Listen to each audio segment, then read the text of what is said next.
je voulais vous parler du revenu, mais sous un angle un peu différencié de ce que vous entendez a priori habituellement. Quand on parle du revenu du dirigeant propriétaire, le gérer, l'anticiper, voire le sécuriser, l'immense majorité des conseils vont avoir, ils ont raison, hein, c'est tout à fait, c'est parfait de le faire comme ça, ils vont avoir un spectre d'analyse qui va être technique, qui va être notamment être lié à la rentabilité des opérations. Moi, je voulais vous en parler sous un angle qui n'est pas technique, mais qui est d'usage. Parce que je pense que la rentabilité du revenu du dirigeant propriétaire est une cerise qu'on met sur un gâteau qui s'appelle l'usage. J'ai plus que 9 minutes. Oui, on est encore en train de réfléchir à la source de la phrase. Ouais, c'est ça. Mais tu sais, en même temps que je l'ai dit, je me dis, mais j'ai plus que 9 minutes pour qu'ils comprennent ce que je leur raconte. On fait, si vous voulez, nous, on rencontre des chefs d'entreprise toute la journée, hein, qui sont des dirigeants de petites et moyennes structures, SAS, SARL généralement, et on fait des constats. Hein. Donc les constats, c'est qu'il y a du revenu, il y a du patrimoine, j'avais plein de choses à vous dire là-dessus, hein, qui sont super intéressantes, on le fera une autre fois. Et donc il y a du revenu qui est important en volume et en nature.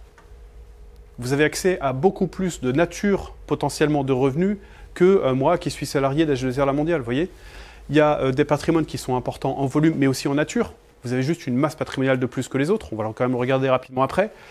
Mais vous avez aussi une masse de travail qui est importante. Hein. D'ailleurs, quand je dis qu'il y a des revenus importants, chez les chefs d'entreprise, c'est une réalité. J'enfonce des portes ouvertes. Mais ramener au taux horaire, c'est peut-être moins que ça quand même. Hein. Personne ne fait ce calcul. Hein. On ne raisonne pas en taux horaire. Hein. Création de valeur pour vous, pour les autres. Vous créez de la valeur quand vous développez une entreprise, c'est évident. Mais vous la créez pour vous. Vous la créez pour aussi, il y a vous, il y a votre famille, vous la créez bien entendu aussi pour vos salariés, vous créez de la valeur pour la communauté, vous payez de l'IS via votre structure, vous déclenchez du revenu qui sont imposables. J'ai envie de vous dire merci en fait, hein, si je m'arrête là, je... Et selon moi, appréhender la stratégie de déclenchement d'un revenu de ma société doit s'analyser en ayant bien compris et bien fait la distinction flux-stock, qui, à mon sens, est le socle de toute stratégie patrimoniale. Alors, je vais être un peu plus clair. Je vais juste lire là parce qu'on n'a pas le temps. Votre patrimoine, je vais vous le dire comme ça, votre patrimoine, il ne sert à rien. Ou plus exactement, il n'a qu'une seule utilité. Votre patrimoine, il vous sert à générer du revenu. Parce que votre vie dépend du revenu, exclusivement du revenu. Donc le patrimoine est un outil pour générer le revenu qui va conditionner votre vie et celle de vos proches. J'enfonce une porte ouverte. Mais tout part de là. Et ça, c'est de l'usage. D'accord ? Patrimoine est un stock, c'est bien, mais qui reste un outil. Donc on est dans cette situation-là, celle du dirigeant propriétaire. Quand je dis que vous avez un patrimoine élargi, c'est parce que vous avez une masse de plus que les autres. Vous avez un patrimoine professionnel. Patrimoine professionnel, c'est les titres de la société, éventuellement l'immobilier s'il est au bilan. S'il n'est pas au bilan, il est là. Hein. Fiscalement, c'est du patrimoine pro, mais patrimonialement, il est ici.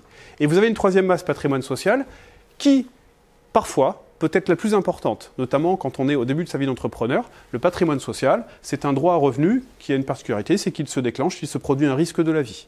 On a parlé de prévoyance, on retrouve ces notions-là. C'est beaucoup d'argent. Je vous donne juste un exemple, un chiffre. 2800 € de retraite, c'est 1 million d'euros de patrimoine social. 2800 € de retraite, c'est un flux mensuel. Mais qu'on perçoit à vie. Hein. L'espérance de vie moyenne à la retraite en France, c'est 27 ans. Hop, il y a de la réversion, il y a de la revalorisation. C'était un sujet récemment. Bon. Donc, vous avez bien trois masses. Et tout ceci génère bien entendu des flux de revenus. Ici, vous allez arbitrer sur la nature du revenu que vous allez tirer de votre patrimoine professionnel en fonction des lois de finances. En fonction des lois de finances et des lois de financement de sécurité sociale. Sinon, c'est trop facile. Parce que le flux ici va systématiquement subir deux types de prélèvements, le prélèvement fiscal et social. Et c'est bien ça qui guide vos choix. Mais est-ce que c'est la bonne stratégie ? Peut-être pas. Parce que si on raisonne jusqu'au bout comme ça, moi je vais vous dire le meilleur moyen de ne pas se faire assassiner fiscalement et socialement sur un flux, c'est de tout laisser dans la boîte. Hein. Vous voyez ? Donc le train de vie du foyer, il est là, et évidemment, dans ce schéma, dès qu'on bouge, que ce soit verticalement ou horizontalement, on est sur le fait générateur d'un prélèvement. C'est marqué fiscalité, ça devrait être marqué fiscalité et prélèvements sociaux, voire charge sociale. Alors ici, on va se dire la rémunération, c'est bien, mais c'est chargé socialement, donc forcément, quand je paye des charges sociales, ça coûte très très cher. Je préfère à la limite passer par le dividende, surtout si je suis en SAS, parce que là, je vais payer 17,2 de prélèvements sociaux. N'oubliez pas juste une chose, hein, c'est que pour payer du dividende, il faut payer de l'IS. Alors votre rémunération, elle est déductible, l'IS. N'oubliez pas une deuxième chose, les prélèvements sociaux, les 17,2, ils vous génèrent 0 droit derrière, alors que les charges sociales vous créent des droits. Des droits ici. Donc, il y a de la rémunération différée dedans. Vous voyez? C'est pas simple, hein, tout ça. Mon propos, par rapport à cette complexité, c'est de vous dire, la plupart du temps, quand on vous conseille, nous, assureurs les premiers, hein, on vous conseille sous l'angle de la rentabilité. Alors, à chaque fois qu'il y a une loi de finances ou loi de financement de sécurité sociale, on fait des modélisations hyper complexes, etc. Et puis, on vient vous voir, on vous dit, voilà, cette année, il faut prendre plutôt tant de dividendes, tant de rémunération, etc. Ça vous fait tel impact sur la retraite. Ouais, mais il faut raisonner usage. Donc, puisqu'il ne me reste plus que 3 minutes, je ne vais pas vous parler de ça. Je vais peut-être vous parler juste de ça. La retraite, qui est aussi comment dire, une partie du revenu, et qui est un immense problème. Un problème, c'est un mauvais mot. C'est un immense enjeu. Je vous explique. Vous êtes a priori tous, au moment où on se parle, dans cette situation-là. Quand vous allez transmettre votre outil de travail, en admettant que vous le vendiez, parce qu'on vient de voir, notamment avec les dispositifs du trade qui sont extrêmement intéressants, si vous faites une transmission intrafamiliale, vous pouvez choisir de ne pas le vendre. Si vous le vendez, une grosse animation, là, je vous préviens, vous allez donc vous dessaisir de cette masse-là, donc perdre les rémunérations que vous en tirez, mais vous allez, après fiscalité, réintégrer tout en patrimoine privé, et donc commencer à, sans les mains, hein, commencer à tirer du revenu un petit peu plus de façon conséquente sur votre patrimoine privé. Et dans un laps de temps qui va être concomitant ou décorrélé, hein, ça dépend des situations, ça dépend de l'âge que vous avez. Si vous avez atteint la borne d'âge légal d'ouverture de vos droits à retraite, vous allez prendre des droits à retraite, donc valoriser votre patrimoine social. Elle est sympa, ma petite animation, mais elle montre au moins une chose, c'est que le fait de transmettre son entreprise quand on est en fin de carrière, c'est un big bang patrimonial et c'est souvent l'acte patrimonial le plus important de toute votre vie. Pourquoi? Parce que vous avez une masse qui disparaît totalement, vous avez une masse qu'il faut restructurer au moins en partie, et vous avez une masse qui, bien souvent, il va falloir valoriser pour la première fois. Tout change, mais tout change. Et ce que l'on voit, nous, assureurs, dans notre approche transmission d'entreprise, c'est que le principal problème, je vais terminer par ça, c'est pas forcément un problème de montant à la retraite. C'est un problème d'adéquation, c'est pour ça que je vous parle d'usage. C'est un problème d'adéquation entre la ressource disponible et la réalité du besoin. Allez, puisque j'aime bien les animations, vous avez compris, je vous le refais sans les mains. Partons du principe que ça c'est un besoin, c'est marqué euro, hein. Admettons un besoin de revenu, un train de vie. Il n'y a pas de chiffre hein, dans mon truc, un train de vie, d'accord? Ici, vous avez l'âge qui avance jusqu'à la fin de la vie. Admettons que vous êtes chef d'entreprise, vous avez un train de vie actuellement en situation d'activité qui est ici. Quand vous allez partir à la retraite, nous on le voit, hein, parce qu'on suit les gens jusqu'à la fin de la vie, quand vous allez partir à la retraite, votre besoin de ressources va changer. Et contrairement à ce que pensent tous les entrepreneurs qu'on rencontre, je dis ça de façon un peu directe, mais c'est un schéma global, quand ils ont 40-45 ans, ça ne va pas baisser. Ça va monter. Ils ont du temps. Le temps, c'est de l'argent. Les balades dans la forêt, c'est sympa, mais on fait autre chose aussi. Donc en fait, il va y avoir un trend de dépenses, donc un besoin de revenus assez important pendant quelques temps. Au fur et à mesure que j'avance en âge, ça va baisser, jusqu'à malgré tout atteindre un point incompressible. Et puis en âge avancé, j'ai une problématique qui s'appelle la dépendance, qui est un choc patrimonial assez important parce que ça coûte énormément d'argent, mais ça ne dure pas très longtemps non plus. Donc à ce stade-là de mes pointillés, ouais, ça dépend. Donc ici, là, il y a quelqu'un qui disparaît. Et vous voyez, même quand il y a quelqu'un qui disparaît, il peut y avoir de façon résiduelle un besoin de revenus parce qu'il y a un conjoint survivant. Donc c'est un petit peu schématique, mais c'est quand même un petit peu la vraie vie. Et c'est là où c'est intéressant. Parce que, vous voyez, on est un peu sur une sinusoïdale. C'est jamais flat. Quelle est la réponse de l'État par rapport à ça? En droit français, on nous calcule les retraites une fois. Tu as le droit à temps, c'est à vie, c'est garanti par l'État. mais ça ne bougera jamais. Quelle est la réponse de l'assureur par rapport à ça? Même chose, c'est flat. 83, PERP, Madelin, tout ça, ça génère de la rente dont le montant est certes garanti à vie, mais c'est exactement le même montant. Donc, vous commencez à sentir le problème, il va y avoir une décorrélation entre la réalité des revenus et la réalité des besoins.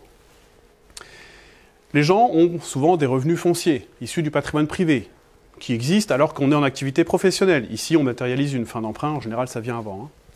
Que je détienne en direct, ou via SCI, IS, IR, peu importe. Et puis, quand je suis en situation d'activité professionnelle, je tire du revenu, que ce soit du revenu du travail, du capital, peu importe, sur ma société pour combler mon besoin de revenus. Quand je vais arriver à la retraite, je vais perdre mes revenus professionnels, je vais liquider mes retraites, c'est le même montant, hein, c'est un Tetris. Donc hop, ça s'ajoute, et puis je vais ajouter les retraites privées que j'ai capitalisées avec mon assureur préféré. Donc, je génère du flux de revenus. Je travaille les montants. Et puis, comme il m'en manque encore un peu, je vais travailler, parce que je restructure mon patrimoine privé, je vais travailler sur de la rente privée, qui n'est pas de la retraite. Alors, les rentes privées, c'est je génère de la rente issue de mon patrimoine existant. Je vous donne 2 exemples. J'ai un PEA, je le sors en rente.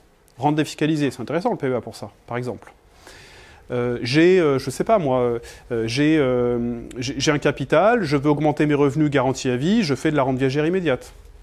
J'achète en viager, enfin, il y a plein de possibilités de générer des rentes privées. Mais j'ai toujours un problème. Et là, je suis à fond dans l'organisation de mon patrimoine. Donc, j'ai notamment un problème ici et là. Donc, qu'est-ce que je vais devoir faire pour faire face à cette réalité-là? Eh bien, je vais devoir aller puiser dans mon stock. Là, cette fois, le stock est là. Mon stock d'épargne disponible. Or, vous venez de vendre votre boîte. Après fiscalité. Mais dans un régime de faveur, peut-être. Donc, il vous reste une certaine volumétrie. Ce que je vous montre ici, c'est notre modèle d'approche transmission d'entreprise. Mais qui est en fait un modèle d'analyse patrimoniale qui repose sur le besoin, sur l'usage. Vous voyez? Et donc, je vais aller tirer le revenu dont j'ai besoin dans mon stock de patrimoine. Ça peut être de l'assurance vie, de la CAPI ou d'autres dispositifs, d'autres outils patrimoniaux. Et puis, j'arrive en fin de vie. S'il m'en reste et que je peux transmettre ça à mes ayants droit en franchise de droit, la vie est belle. Voilà. J'avais dit 10 minutes, hein, je fais 12, mais bon, voilà. Donc, je voulais juste terminer par ce slide-là, parce que c'était un slide qui, normalement, voilà, que retenir. Bon, au bout de 45 minutes, ça a du sens, au bout de 10 minutes, un peu moins, mais quand même, le flux, c'est la vie. D'un point de vue patrimonial, le flux, c'est la vie. Le flux, c'est la vie sur plein de points de vue, d'ailleurs. Hein. S'il n'y avait pas le Gulf Stream, ce ne serait pas tempéré chez nous. On a tous un flux sanguin. Enfin, je peux vous en faire beaucoup. Hein. Les flux économiques, on le voit avec la petite guéguerre en ce moment sur les 2 gros pôles mondiaux, ça sclérose un peu les choses. Si on est tous vivants ici, c'est parce qu'il y a eu un flux à un moment donné. Enfin, je peux vous en faire plein. Capitaliser, c'est-à-dire constituer du stock de patrimoine, c'est extrêmement important parce que c'est ça la base de vos futurs revenus. Mais ce que l'on constate, ça c'est un constat que je fais avec vous, hein, ce que l'on constate chez beaucoup de chefs d'entreprise, c'est que le réflexe c'est d'aller capitaliser. Si possible dans des comment dire, je ne vais pas vous parler de sous-jacent, je vais vous parler de façon de le faire, si possible dans des cadres fiscaux privilégiés. C'est bien parce que ça sécurise d'avoir un gros patrimoine, mais c'est dépenser qui rend heureux. Parce que votre vie dépend de votre niveau de dépense. C'est bon pour l'économie, ce que je vous dis. Hein. Donc le patrimoine est un outil au service de vos projets de vie. Une des premières questions que l'on pose aux gens quand on les rencontre, c'est racontez-moi la vie qui est la vôtre aujourd'hui et racontez-moi la vie que vous avez envie de vivre demain. Tout le reste découle de cette réponse. Tout le reste. Tout le reste, c'est de la cuisine. De haute volée peut-être, mais c'est de la cuisine. Et surtout, organisez votre patrimoine pour qu'il soit en mesure de vous générer le montant de revenus dont vous avez besoin, certes, mais surtout au moment où vous en avez besoin. Et ça, ce n'est pas une mince affaire. Voilà, je vous remercie.